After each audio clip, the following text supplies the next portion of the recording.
And so I would like to tell you a brief story about a man named Norman Cousins, who for 35 years was the editor of the American magazine Saturday Review. And whenever Cousins would interview a prominent diplomat or statesman, he would ask them one simple question. In your lifetime, what have you learned? When he put that question to President John F. Kennedy, the president reflected on it for a moment before saying, "I think I've learned that you can tell the true value of an advisor not by the answers he gives you, but by the questions you haven't thought of yourself yet." When he asked that question to the Indian Prime Minister Jawaharlal Nehru, the Prime Minister said, "You know, the one thing I think I've learned in life is actually that I've learned absolutely nothing," which I really hope is not the case for the graduates today, because that would be a very expensive lesson. But finally, it was the famed humanitarian Albert Schweitzer who, when asked what he had learned in his long and accomplished life, said, "I think I've learned that if you have something important to do in your life, don't expect people to clear a path for you. But regardless of what you should do, you should make your life your argument." And of all the quotes, I think that one, for those of us who are about to cross this stage today, make your life your argument, is something we should really take to heart.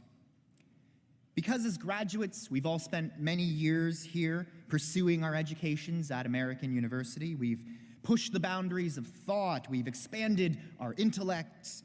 We've learned to discuss ideas and challenge notions and disagree with each other while also trying to find the common ground. And we've learned to do all of that with civility.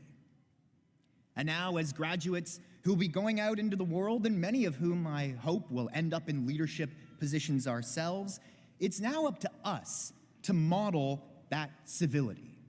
It's up to us to foster that civil discourse that's been so sorely lacking in our nation lately.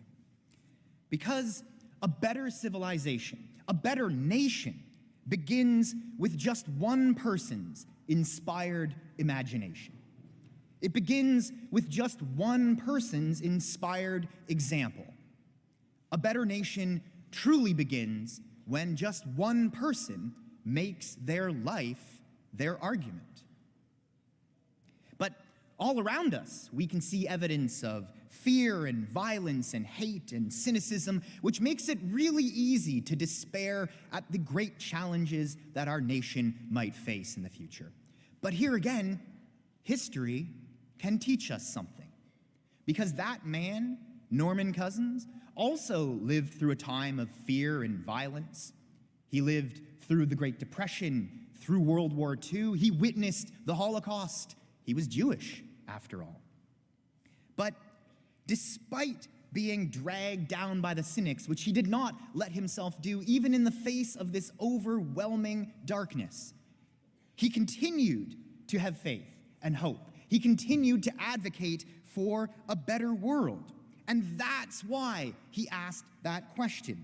That's why he asked the greatest minds of his generation what they had learned, what wisdom they had to share with the world.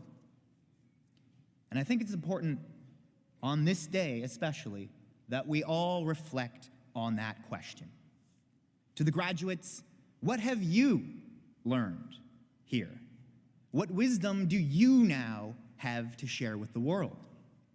And to the families and friends, what wisdom do you have to share with your graduates? Which you should do, because we all have so much that we can learn from each other. And that's what Norman Cousins recognized when he asked that question, what have you learned? And responding to that question, it was President Dwight Eisenhower who said, "I think I've learned that the rules of good leadership are really quite simple. It's applying those rules that is so confoundingly complicated." And so, as graduates, we are called upon today to go out and to apply what we've learned here at American University about good leadership. We are called upon today to go out and to inspire, to help create that better nation as we know it could be. And above all else, we are called upon today to go out into the world and to demonstrate what we've learned by making our lives our arguments. Thank you.